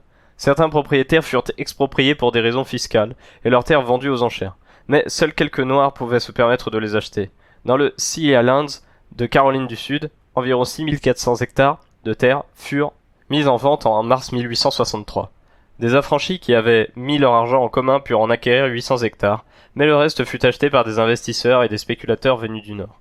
Un affranchi des Sea Islands dicta une lettre qu'il envoya à un de ses anciens professeurs installés à Philadelphie. « Mon cher monsieur Young, dites mon monsieur, à Lincoln, qu'on veut de la terre. De cette terre qui est riche de notre sueur, de notre front et de notre sang de notre dos. On pourrait acheter ce qu'on veut, mais ils font des lots trop gros, et les autres, ils passent devant. C'est monsieur Lincoln lui-même, il a dit qu'on dise ce qu'on veut, et qu'on les prenne et qu'on s'installe, et qu'il s'arrangerait pour qu'on les ait, chaque homme, ses 10 ou 20 acres. On était contents aussi. Alors on s'est inscrit, mais au moment de s'installer, ces délégués, ils vendent toute la meilleure terre à leurs copains blancs. Qu'est-ce que fait Lincoln? Début 1865, le général William T. Sherman tint une conférence à Savannah, en Géorgie, en compagnie de 20 passeurs et hommes d'église noirs, presque tous anciens esclaves, qui lui firent part de leurs besoins. La meilleure façon dont nous puissions nous occuper de nous-mêmes serait d'avoir de la terre et de la labourer de nos mains. 4 jours plus tard, Sherman rendit public le décret spécial numéro 15 sur la terre, qui destinait la totalité de la côte sud jusqu'à 50 km à l'intérieur des terres à l'intention exclusive des Noirs. Les affranchis pourraient s'y installer, en n'occupant que 16 hectares au maximum par famille. En juin 1865, 40 000 affranchis étaient venus s'installer sur les nouvelles terres au sein de cette zone. Mais en août 1865, le président Andrew Johnson rendit ces terres à leurs propriétaires confédérés et les affranchis furent expulsés, bien souvent à la force des baïonnettes. Thomas Hall, un ancien esclave, témoignait devant le Federal Writers Project. « On a félicité Lincoln de nous avoir libérés. Mais qu'a-t-il fait en vérité? Il nous a donné la liberté, mais sans nous laisser aucune chance de vivre par nous-mêmes. Et nous avons continué à dépendre de l'homme blanc du Sud pour le travail, la nourriture et les vêtements. Il nous a laissés dans un état de nécessité et de besoin, un état de servitude à peine meilleur que l'esclavage. Le gouvernement américain avait engagé un combat contre les États esclavagistes en 1861, non pour mettre fin à l'esclavage, mais pour conserver intact l'immense territoire national avec son marché et ses ressources. Néanmoins, la victoire nécessitait un esprit de croisade, dont la dynamique avait fait émerger de nouvelles forces dans le champ politique national.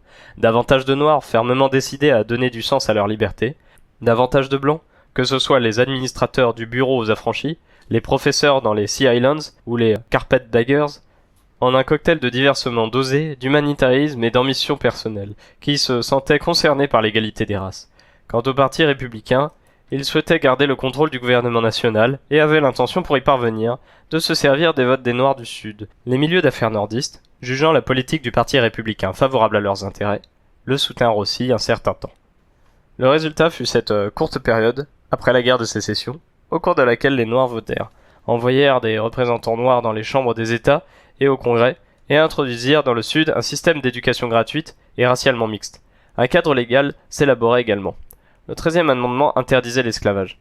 Ni l'esclavage ni la servitude involontaire, excepté en punition d'un crime, dont le responsable aura été dûment reconnu coupable, ne pourra exister à l'intérieur des États-Unis, ou en quelque endroit placé sous leur juridiction. Le 14e amendement annulait la décision de Dred Scott, datant d'avant-guerre, en déclarant que tous les individus nés ou naturalisés aux États-Unis en seraient citoyens. Cet amendement semblait aller également vers un approfondissement de l'égalité raciale, et limiter de façon drastique les droits des États. Aucun État ne peut voter ou appliquer une loi qui limiterait les privilèges ou les immunités des citoyens des États-Unis. Aucun État ne peut priver un individu de la vie, de la liberté ou de ses biens sans un procès légal, ni dénier à quelque personne que ce soit placée sous sa juridiction une équitable protection juridique. Le 14e amendement précisait de son côté que le droit des citoyens des États-Unis à voter ne peut être refusé ou limité par les États-Unis ni par aucun autre État sur des critères de race, de couleur ou pour cause de servitude antérieure. À la fin des années 1860 et au début des années 1870, le Congrès vota un certain nombre de lois qui participaient du même esprit. Les lois pénalisant les tentatives de priver les Noirs de leurs droits, exigeant de l'administration fédérale de respecter ses droits, autorisant les Noirs à contracter et à acheter des biens sans discrimination. En 1875, un décret sur les droits civiques interdit l'exclusion des Noirs des hôtels, théâtres, trains et autres espaces publics. Avec ces lois, avec la protection de l'armée de l'Union, dans le Sud, et l'aide d'une armée civile de fonctionnaires du Bureau des affranchis, la situation des Noirs du Sud fit un véritable bond en avant. Ils votèrent et constituèrent des organisations politiques qui s'exprimaient avec conviction sur les questions les plus essentielles pour eux. D'abord vice-président, puis président, à l'issue de la guerre, après l'assassinat de Lincoln, Andrew Johnson avait toujours constitué un frein à cette évolution. Il opposa plusieurs fois son veto à certains décrets favorables aux Noirs et accepta le retour des États confédérés dans l'Union, sans exiger en contrepartie des mesures garantissant l'égalité des Noirs. Pendant sa présidence, ces États sudistes instituèrent des codes noirs, qui transformaient les esclaves affranchis en véritables serfs, continuant de travailler sur les plantations.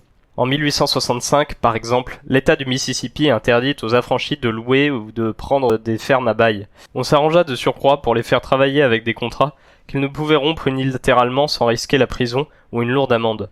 Les tribunaux pouvaient également contraindre un jeune noir de moins de 18 ans, orphelin ou dont ses parents étaient pauvres, à exercer un travail obligatoire, qualifié d'apprentissage, avec tout un système de punition pour les fugitifs. Andrew Johnson s'opposait continuellement aux sénateurs et aux membres des congrès, qui, soit pour de simples raisons de justice, soit par calcul politique, soutenaient l'égalité des droits et le vote pour les affranchis. En 1868, profitant du fait qu'il avait violé un règlement mineur, ces membres du Congrès lancèrent une procédure d'impeachment contre Johnson. Le Sénat réunit à une voix près la totalité des 2/3 des votes nécessaires au renvoi du président. Le républicain Ulysses Grant fut finalement élu. Cette année-là, président des États-Unis en l'emportant de 300 000 voix, 700 000 Noirs avaient pris part au vote. Johnson n'y faisait plus obstacle. Les États du Sud ne furent admis à revenir au sein de l'Union qu'après avoir approuvé les nouveaux amendements constitutionnels. Même si la majeure partie des politiciens du Nord étaient favorables à leur cause, les anciens esclaves du Sud étaient déterminés à profiter au mieux de leur liberté, en dépit du manque de terres et de ressources. Dans son étude de la population noire de l'Alabama, dans les premières années qui suivirent la guerre de sécession, l'historien Peter Colchin rappelle que les Noirs revendiquèrent immédiatement une certaine autonomie vis-à-vis des Blancs en formant leurs propres églises, en devenant politiquement actifs, en resserrant les liens familiaux et en se chargeant eux-mêmes d'éduquer leurs enfants. Colchin est en parfait désaccord avec certains historiens, pour lesquels l'esclavage aurait engendré un esprit de soumission chez les Noirs. Aussitôt qu'ils ont été libres, ces Noirs prétendument dépendants et infantiles se comportèrent en hommes et en femmes autonomes. Les Noirs pouvaient désormais être élus dans les États du Sud. Néanmoins, ils y restèrent très minoritaires, excepté au sein de la chambre basse de la Caroline du Sud. Une immense campagne de propagande, qui s'est poursuivie assez longtemps jusqu'au XXe siècle, et dans les manuels d'histoire américains, fut entreprise, tant au nord qu'au sud, pour accréditer l'idée que les Noirs s'étaient révélés incapables, paresseux, corrompus et nuisibles pour tous les gouvernements des États du Sud, dans lesquels ils avaient occupé un poste quelconque. S'il y eut indubitablement un certain phénomène de corruption, on peut difficilement soutenir que les Noirs ont inventé la connivence politique, en particulier dans cet étrange climat de fraude financière qui sévissait juste après la guerre de sécession, au nord comme au sud. Il est vrai que la dette publique de la Caroline du Sud passa de 7 millions de dollars à 29 millions entre 1865 et 1873. Mais la nouvelle législature avait mis en place pour la première fois un enseignement public et gratuit dans cet État. En 1876, 70 000 enfants noirs fréquentaient les écoles, contre aucun auparavant, et 50 000 enfants blancs y allaient également, contre 20 000 en 1860. Le vote des Noirs, après 1869, porta 2 Noirs au Sénat, Hiram Ravels et Blanche Bruce, tous deux du Mississippi, et 20 membres de la communauté du Congrès, dont 8 de Caroline du Sud, 4 de Caroline du Nord, 3 de l'Alabama et 1 par État anciennement confédéré. Cette liste diminuera rapidement après 1876. Le dernier élu noir a quitté le Congrès en 1901.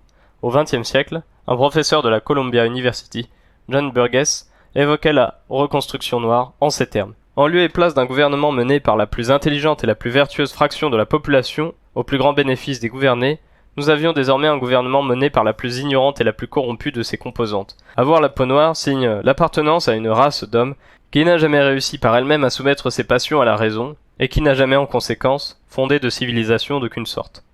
Confrontons ce jugement aux leaders noirs du Sud de l'après-guerre de sécession. Henry McNeill Turner, par exemple, qui après avoir échappé à sa condition de journalier dans une plantation de Caroline du Sud, à l'âge de 15 ans, apprit seul à lire et à écrire, en dévorant des manuels de droit, quand il était coursier dans l'étude d'un avocat et des livres de médecine en tant qu'homme à tout faire dans une école de médecine. Il servit plus tard comme aumônier dans un régiment de Noirs et fut élu après la guerre dans la première législature de Géorgie. En 1868, la Chambre des représentants de Géorgie décida d'expulser tous ses membres noirs, 2 sénateurs et 25 représentants à la Chambre. Turner y fit un discours qu'une étudiante noire de l'université d'Atlanta exhuma plus tard. « Monsieur le rapporteur, je souhaite bien faire entendre ma position à la Chambre. Je me considère comme membre à part entière de ce corps. Aussi, monsieur, je ne vais pas ramper et je ne flatterai aucun parti. Pas plus que je ne mendierai pour qu'on reconnaisse mes droits. Je suis ici pour exiger ces droits et pour vitupérer ceux qui oseraient discuter mon appartenance à l'espèce humaine. La comédie que joue cette chambre aujourd'hui est sans exemple dans l'histoire du monde. Jamais dans toute l'histoire de l'humanité, un homme n'a été contraint à comparaître devant un corps paré des fonctions tant législatives que judiciaires et exécutives pour y répondre du crime d'avoir le teint plus sombre que celui de ses collègues. Il fallait qu'il revienne à l'état de Géorgie, en plein 19e siècle, de faire comparaître un homme à la barre, pour lui faire reproche d'un fait dont il n'est pas plus responsable que de la tête qu'il porte sur les épaules. La race anglo-saxonne est décidément fort étonnante. Je ne m'étais pas rendu compte qu'il y avait dans le caractère de cette race autant de lâcheté et de pusillanimité. Je vous le dis, monsieur, c'est là une question qui ne trouvera pas de solution aujourd'hui. Cet événement passera à la postérité, dans les âges à venir, et tant que le soleil continuera à gravir les collines du ciel, on prétend ici que si les Noirs veulent absolument s'exprimer, ils doivent le faire par le biais des trompettes blanches. Si les Noirs veulent exprimer leurs sentiments, ils doivent les travestir et les transmettre par l'intermédiaire de messagers blancs qui chicaneront, équivoqueront et s'évanouiront aussi vite que le temps passe. La seule grande question est la suivante. Suis-je ou non un homme? Si j'en suis bien, alors j'en revendique les droits. En effet, monsieur, bien que nous ne soyons pas blancs, nous avons fait beaucoup. Nous avons bâti cette civilisation-ci. Nous avons construit votre pays, nous avons travaillé dans vos champs et rempli vos granges durant 150 années. Et que nous demandons-vous en retour? Exigeons-nous que vous rachetiez la sueur que nos pères ont versée pour vous? Les larmes que vous avez causées? Les cœurs que vous avez brisés? Les vies que vous avez prises et le sang que vous avez répandu? Crions-nous vengeance? Non. Nous souhaitons laisser ce passé mort, enterrer les morts passés. Ce que nous voulons aujourd'hui, ce sont nos droits. Quand les enfants noirs allaient à l'école, ils étaient encouragés par les professeurs, blancs ou noirs, à s'exprimer librement, parfois dans un style de catéchisme. Les archives d'une école de Louisville, dans le Kentucky, nous livrent ce document. Le professeur. À présent les enfants, vous ne pensez pas que les blancs sont meilleurs que vous parce qu'ils ont les cheveux raides et le visage blanc? Les élèves. Non monsieur. Le professeur. Non, ils ne sont pas meilleurs, mais ils sont différents. Ils ont un grand pouvoir. Ils sont dans ce grand gouvernement. Ils contrôlent cet immense pays. À présent, qu'est-ce qui les rend différents de vous? Les élèves. L'argent. Le professeur. Oui, mais qu'est-ce qui leur a permis de l'obtenir? Comment ont-ils eu cet argent? Les élèves. Ils nous l'ont extorqué. Ils nous l'ont volé à nous tous. Les femmes noires participèrent activement à la reconstruction du Sud de l'après-guerre. La poétesse Frances Helen Watkins Harper, née libre à Baltimore et ayant subvenu à ses propres besoins dès l'âge de 13 ans, en tant que garde d'enfants, donna pour soutenir la cause abolitionniste après la guerre des conférences dans tous les États du Sud. Féministe, elle participa à la Convention sur les droits de la femme de 1866 et fonda l'Association nationale des femmes de couleur. Dans les années 1890, elle écrivit le premier roman jamais publié par une noire, Lola Laura Our Shadows Uplifted. En 1878, elle décrivait ce qu'elle avait vu et entendu dans le Sud récemment. Une de mes connaissances qui vit en Caroline du Nord et travaille dans une mission raconte que quand il s'agit de subvenir aux besoins de la famille, les femmes sont aux avant-postes. Les 2 tiers du travail de jardinage leur incombent, et dans les villes, elles sont bien plus industrieuses que les hommes. Lorsque ceux-ci perdent leur travail à cause de leur activité politique, les femmes se tiennent à leur côté et les aident à lutter pour leurs principes. Dans toutes les luttes pour l'égalité des droits, les femmes insistent sur leur situation particulière. Lors d'un meeting de l'Association américaine pour l'égalité des droits, Sojourner Truth déclarait « On fait pas mal de bruit autour de l'idée que les hommes noirs puissent jouir de leurs droits, mais on n'entend pas un mot sur les femmes de couleur. Si les hommes de couleur obtiennent ces droits, et pas leurs femmes, vous verrez que les hommes de couleur deviendront les maîtres des femmes, et rien n'aura changé. C'est pourquoi, je suis pour qu'on en parle maintenant qu'il y a toute cette agitation, parce que si nous attendons que tout ça se calme, nous aurons bien du mal à faire redémarrer la discussion. J'ai à peu près 80 ans, et je ne vais pas tarder à quitter cette terre. J'ai été 40 ans esclave et 40 ans libre. J'aurais voulu rester encore 40 ans pour voir l'égalité des droits pour tous. J'imagine que si je continue à respirer, c'est parce qu'il me reste encore quelque chose à accomplir. Je dois aider à briser les chaînes. J'ai déjà fait pas mal de travail en ce sens. Autant qu'un homme en tout cas. Mais je n'en ai pas été récompensé pour autant. Je travaillais dans les champs, à lier les gerbes, en plus de m'occuper de mes enfants au berceau. Des hommes, qui ne faisaient pas plus, étaient payés 2 fois plus que moi. J'imagine que je suis à peu près la seule femme noire qui circule ainsi pour s'exprimer sur les droits des femmes noires. Je veux continuer à en débattre maintenant que la glace est en train de craquer. Les amendements constitutionnels et les lois sur l'égalité raciale avaient été votés. Les hommes noirs commençaient à voter et à occuper certains postes. Néanmoins, tant qu'ils restaient dépendants des blancs riches pour le travail et les questions de toute première nécessité, leur vote pouvait être acheté ou influencé par le chantage ou la violence. C'est ainsi que les lois sur l'égalité de traitement furent totalement vidées de leur sens, tant que les armées de l'Union, soldats noirs compris, stationnèrent dans le sud, le processus réactionnaire fut reporté. Pourtant, l'équilibre des forces militaires commença à se modifier. L'oligarchie blanche du Sud profita de son pouvoir économique pour organiser le Ku Klux Klan et d'autres groupes terroristes du même type. Les politiciens du Nord évaluèrent les avantages respectifs d'un soutien politique accordé à de pauvres Noirs dont le vote et la participation aux affaires n'étaient garantis que par la force et d'une situation stabilisée dans le Sud dans laquelle une suprématie blanche serait instaurée tout en acceptant la domination républicaine et le nouvel ordre économique. Le temps viendrait bientôt où les Noirs subiraient à nouveau des conditions très proches de l'esclavage. La violence blanche éclata presque immédiatement après la fin de la guerre. À Memphis, dans le Tennessee, en mai 1866, au cours d'un raid meurtrier, des Blancs assassinèrent 46 Noirs, pour la plupart vétérans de l'armée nordiste, ainsi que 2 sympathisants blancs. 5 femmes furent violées, 19 habitants, 12 écoles et 4 églises furent incendiées. À la Nouvelle-Orléans, à l'été 1866, une autre émeute contre les Noirs firent 35 victimes noires et 3 victimes blanches. Sarah Song fut amenée à témoigner devant une commission d'enquête du Congrès. Question. Avez-vous été esclave? Réponse. J'ai été esclave. Question. Qu'avez-vous vu durant l'émeute? Réponse. Je les ai vus tuer mon mari. C'était mardi soir, entre 10h et 11h. Il a été tué d'une balle dans la tête, alors qu'il était dans son lit, malade. Ils étaient une vingtaine, ou une trentaine. Ils sont entrés dans la pièce, alors l'un d'entre eux a posé le pistolet sur sa tête, et il a tiré 3 fois. Puis un autre l'a frappé, et un autre encore lui a tiré dessus alors qu'il était au sol. Il n'a rien dit après être tombé. Après, ils sont partis en courant et ne sont jamais revenus. Les violences s'accrurent à la fin des années 1860 et au début des années 1870, le Ku Klux Klan se livrait à des raids, des lynchages, des agressions physiques et des incendies. Dans le seul Kentucky, entre 1867 et 1871, les archives enregistrent 116 actes de violence dont voici une sélection. 1. Une foule pénètre dans Harrodsburg, dans le comté du Mercer, pour sortir de prison un certain Robertson. 14 novembre 1867. 5. Sam Davis est pendu par la foule à Harrodsburg, 28 mai 1868. 6. William Pierce, pendu par la foule à Christian, le 12 juillet 1868. 7. George Rogers, pendu par la foule à Bradfordville, dans les comtés de Martin, le 11 juillet 1868. 10. Silas Woodford, âgé de 60 ans, est sévèrement battu par un groupe d'hommes masqués. 109. Un nègre tué par le Ku Klux Klan dans le comté de Hay, 14 janvier 1871. En 1868, un forgeron noir nommé Charles Caldwell, né esclave sénateur du Mississippi et qualifié de « nègre notoire et fauteur de troubles » par les Blancs, fut la cible d'un attentat commis par le fils d'un juge blanc du Mississippi. Caldwell se défendit et tua son agresseur. Jugé par un jury intégralement composé de Blancs, il assuma sa propre défense et fut acquitté. Il est le premier noir à avoir tué un blanc qui soit jamais ressorti libre du tribunal. Mais à Noël 1875, Caldwell fut assassiné par un groupe de blancs, signe que les vieux dirigeants blancs reprenaient le pouvoir au Mississippi, comme partout ailleurs dans le Sud. À mesure que la violence augmentait, dans les années 1870, le gouvernement fédéral, pourtant dirigé par le président Grant, montra de moins en moins d'enthousiasme dans la défense des Noirs. Il n'était absolument pas décidé en tout cas à les armer. La Cour suprême joua son rôle habituel d'éclaireur dans cet infléchissement conservateur, en particulier lorsque les autres institutions gouvernementales allaient trop loin dans un sens progressiste. Elle commença par interpréter le 14e amendement, jugé favorable à l'égalité raciale, d'une manière qui le rendait inapte à cet usage. En 1883, le décret sur les droits civiques datant de 1875, qui interdisait la discrimination à l'encontre des Noirs dans les services et lieux publics, fut annulé par la Cour suprême, qui déclara que l'interprétation personnelle des droits de l'individu n'est pas réglementée par l'amendement. Selon la Cour suprême, le 14e amendement n'engageait que les États. À partir de la citation, aucun État ne pourra. L'un des juges de la Cour suprême, John Harlan, pourtant ancien propriétaire d'esclaves dans le Kentucky, rédigea un point de vue contradictoire.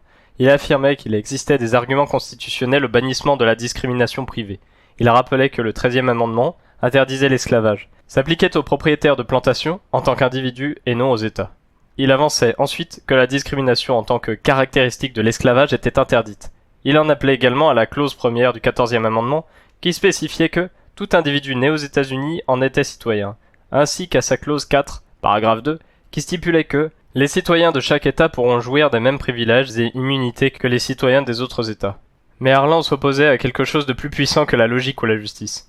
L'état d'esprit de la Cour suprême reflétait une nouvelle alliance entre les industriels du Nord et les planteurs du Sud. Cet état d'esprit se retrouve en 1896, dans la décision de justice Plessy versus Ferguson, lorsque le tribunal jugea qu'une compagnie de chemin de fer pouvait pratiquer la ségrégation tant que les services fournis aux Blancs et aux Noirs étaient les mêmes.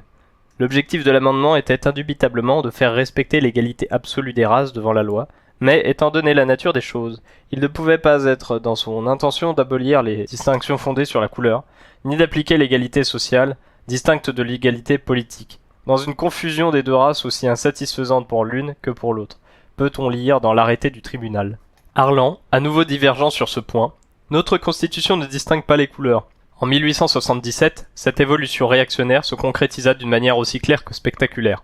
Au début de cette année-là, le résultat de l'élection à la présidence de novembre 1876 faisait l'objet d'une âpre discussion. Il ne manquait plus au candidat démocrate, Samuel Tilden, riche de 184 votes, qu'un seul vote pour être élu. Son avance en termes de suffrage était de 250 000 voix. De son côté, le candidat républicain, Rutherford Hayes, détenait 166 votes. Mais 3 États, représentant 19 votes, restaient à comptabiliser. Si Hayes les obtenait tous, il disposerait alors de 185 votes en sa faveur et deviendrait président. Les responsables de sa campagne essayèrent donc de conclure un arrangement en faisant des concessions au Parti démocrate et à la population blanche du Sud. Concessions qui comprenaient le retrait des troupes nordistes cantonnées dans le Sud, dernier véritable obstacle à un rétablissement de la suprématie blanche dans ces États. Les intérêts politiques et économiques du Nord exigeaient des alliés puissants et une certaine stabilité en cette période de crise nationale. Le pays subissait en effet une dépression économique depuis 1873 et, en 1877, les fermiers et les travailleurs commençaient à se soulever. Comme le rappelle C. Van Woodward dans son histoire du Compromis de 1877, Reunion and Reaction, le pays traversait la pire année de dépression qu'il ait connue dernièrement. À l'Est, travailleurs et chômeurs couvaient une amertume et une violence rentrée. Plus à l'Ouest, le radicalisme agraire prenait son essor. Des menaces pesaient à l'Ouest comme à l'Est sur tout l'édifice élaboré autour des mesures protectionnistes, des banques nationales, des subventions et des ristournes économiques accordées aux compagnies ferroviaires, édifice sur lequel le nouvel ordre économique était fondé. Il s'agissait donc de réconcilier au plus vite élite du Nord et élite du Sud. Woodward s'interroge. Le Sud pouvait-il s'entendre avec les conservateurs du Nord et, de menaces qu'il représentait pour le nouvel ordre capitaliste, en devenir un des piliers? Avec l'abolition de l'esclavage, des fortunes s'élevant à des millions de dollars s'étaient évaporées, et la richesse du Sud avait été balayée. Les sudistes se tournaient à présent vers le gouvernement fédéral afin d'obtenir de l'aide en crédit, en subventions et en infrastructures contre les inondations. En 1865, les États-Unis avaient investi 103 294 501 dollars en travaux publics dont seulement 9 469 363 dollars avaient bénéficié au Sud, alors que l'Ohio, par exemple, avait reçu plus d'1 million de dollars, son voisin du Sud, le Kentucky, n'en avait touché que 25 000. Le Maine reçut 3 millions de dollars quand le Mississippi ne s'en vit accorder que 136 000. Et si 83 millions de dollars avaient été versés à titre de subvention à l'Union Pacific et à la Central Pacific pour la construction d'une ligne de chemin de fer transcontinentale au nord, aucune subvention de ce type n'avait été accordée au Sud. Or, l'une des choses que désirait le plus le Sud était précisément qu'une aide financière fédérale du même type soit accordée à la Texas and Pacific Railroad. Woodward estime que, à coup de crédits budgétaires, subventions, concessions et mise de fonds équivalents à ceux dont le Congrès avait largement fait bénéficier le Nord, le Sud aurait pu recouvrer sa fortune, ou du moins celle de ses élites les plus privilégiées. Cette quête de fonds publics recevait le soutien des fermiers blancs pauvres intégrés dans la nouvelle alliance contre les Noirs. Ils désiraient en effet eux aussi des chemins de fer, des ports plus sûrs, des infrastructures contre les inondations, et, bien entendu, des terres. Ils ignoraient cependant à quel point tout cela servirait moins à les aider qu'à les exploiter. D'ailleurs, la première décision de la nouvelle alliance capitaliste Nord-Sud fut de rejeter l'acte foncier du Sud, qui destinait toutes les terres fédérales, un tiers de l'ensemble constitué par l'Alabama, l'Arkansas, la Floride, le Mississippi et la Louisiane, aux fermiers qui les travailleraient. Ce rejet permit ainsi aux spéculateurs et aux exploitants forestiers de s'en procurer sur le marché la plus grande part. Le compromis électoral pour la présidentielle finit par aboutir. Un comité spécial fut mis sur pied par le Congrès afin de décider de l'attribution des votes électifs restants. On décida qu'il reviendrait à Hayes, qui devenait donc président. Woodward le résume assez judicieusement. Le compromis de 1877 ne restaurait pas l'ordre ancien dans le Sud, mais il garantissait aux leaders blancs de cette région l'autonomie politique et la non-intervention dans leur politique raciale, tout en leur reversant une part des bénéfices du nouvel ordre économique. En retour, le Sud devenait, dans les faits, un simple satellite de la région dominante. L'importance du nouveau capitalisme dans l'entreprise de démolition de ce qui existait d'influence noire dans le Sud de l'après-guerre est démontrée par les travaux de Horace Mann Bond sur la reconstruction de l'Alabama. Après 1868, on assista, selon lui, à une véritable lutte entre différents financiers. Si le racisme constituait bien un facteur de poids, l'accumulation du capital et ceux qui la maîtrisaient était aussi imperméable aux préjugés qu'il était possible de l'être. Sans opinion particulière, sans idéal, ceux qui cherchaient à tirer profit de l'exploitation des ressources naturelles de l'Alabama utilisaient les préjugés et attitudes racistes des autres à leur propre avantage et le faisaient avec un talent et un sens des affaires impitoyables. C'était l'âge du charbon et de l'énergie. Le nord de l'Alabama possédait les deux. Les banquiers de Philadelphie et de New York, et même ceux de Londres et de Paris, le savaient depuis près de 2 décennies. Il ne manquait plus que les moyens de transport. Aussi, selon Bond, toujours, les banquiers du Nord commencèrent à faire leur apparition au milieu des années 1870. Dans les directoires des chemins de fer du Sud, J.P. Morgan y siège en 1875 en tant que directeur de plusieurs lignes ferroviaires d'Alabama et de Géorgie. En 1886, Henry Grady, le directeur du Constitution d'Atlanta, fit un discours lors d'un dîner à New York. Dans la salle se trouvaient Morgan H.M. Flagler, associé de Rockefeller, Russell Sage et Charles Stefani. Le thème en était « Le Nouveau Sud ». Il y développait la rhétorique suivante. Oublions le passé, profitons d'une ère nouvelle de paix et de prospérité. Les Noirs forment une classe laborieuse prospère, bénéficiant de la plus grande protection accordée par les lois et de l'amitié du peuple du Sud. Grady blagua à propos des nordistes, qui vendaient des esclaves au Sud, et déclara que ce dernier pouvait désormais s'occuper lui-même de son problème racial. Il fut ovationné et l'orchestre joua Dixies, un hymne sudiste. Le même mois, on pouvait lire dans le Daily Tribune de New York les principaux investisseurs du Sud dans le charbon et l'acier qui ont passé ces 10 derniers jours dans notre ville pourront rentrer fêter Noël chez eux, pleinement satisfaits des résultats de cette année passée et plus que confiants dans l'avenir. Ils ont en effet d'excellentes raisons pour cela. Ils attendaient, depuis près de 20 ans, que les capitalistes du Nord reconnaissent non seulement la sûreté, mais aussi les immenses avantages d'un investissement dans le développement des fabuleuses ressources en charbons et en acier de l'Alabama, du Tennessee et de la Géorgie. Ce jour est enfin arrivé. Le Nord, il faut le rappeler, n'avait pas eu besoin d'entreprendre une révolution de son mode de pensée pour accepter la subordination des Noirs. Lorsque la guerre de sécession prit fin, 19 des 24 États du Nord n'accordaient toujours pas le droit de vote aux Noirs. En 1900, tous les États du Sud, par de nouvelles constitutions et de nouveaux statuts, avaient inscrit dans la loi la suppression du droit de vote et la ségrégation pour les Noirs. Un éditorial du New York Times affirmait que les hommes du Nord ne dénoncent plus la suppression du droit de vote pour les Noirs. La nécessité de cette suppression, au motif suprême de l'autopréservation, semble désormais candidement reconnue. Bien que cela ne soit pas légalement stipulé dans le Nord, la ségrégation et les préjugés racistes existaient dans les faits. Un fait divers rapporté dans le Transcript de Boston du 25 septembre 1895 indique: un homme de couleur qui prétend s'appeler Henry W. Turner a été arrêté hier soir. On le soupçonne d'être un voleur de grand chemin. Il a été amené ce matin au Black Studio pour y être pris en photo afin d'être archivé dans le fichier des voyous. Furieux, il s'est montré aussi désagréable qu'il était en son pouvoir de l'être. Plusieurs fois sur le chemin menant chez le photographe, il a résisté à la police de toutes ses forces et il a fallu le matraquer quelque peu. Dans la littérature de l'après-guerre, l'image du noir s'est construite autour de ce qu'en disaient des écrivains blancs du Sud, tels que Thomas Nelson Page, qui, dans son roman Red Rock, présente le noir comme une hyène en cage, un reptile, un ver rampant et une bête sauvage. Au milieu d'un propos vaguement paternaliste à l'égard des Noirs, Joel Chandler Harris, dans ses Uncle Remus Stories, faisait dire à Oncle Remus: « Fous un analphabète entre les mains d'un nègre, et tu perds aussi sec un laboureur. » Je crois bien qu'un colt fourre rapido plus de bon sens dans le crâne d'un nègre que tous les trucs scolaires entre ici et le Michigan. Dans cette atmosphère générale, il est peu surprenant que les leaders noirs les mieux acceptés de la société blanche, tels l'éducateur Booker T. Washington, qui fut une fois l'invité de la Maison Blanche sous Theodore Roosevelt, aient préconisé la passivité politique. Invité à Atlanta par les organisateurs blancs de la Cotton States and International Exposition de 1895, Booker T. Washington conseilla aux Noirs du Sud d'y rester et d'y faire fermier, manœuvres domestiques et peut-être même parvenir à des professions libérales. Il appelait également les employeurs blancs à embaucher des Noirs plutôt que des émigrants, aux coutumes et aux parlers étrangers. Les Noirs, sans grèves et sans guerre du travail, constituent le plus patient, le plus fidèle, le plus obéissant et le plus docile des peuples que le monde ait jamais connus. Les plus sages d'entre nous comprennent bien que l'exaspération concernant la question de l'égalité sociale est une véritable folie, affirmait-il encore. Peut-être Booker T. Washington considérait-il cela comme une stratégie absolument nécessaire en ces temps où les Noirs étaient pendus ou brûlés vifs partout dans les États du Sud. Ce fut une des périodes les plus dures que le peuple noir ait connues aux États-Unis.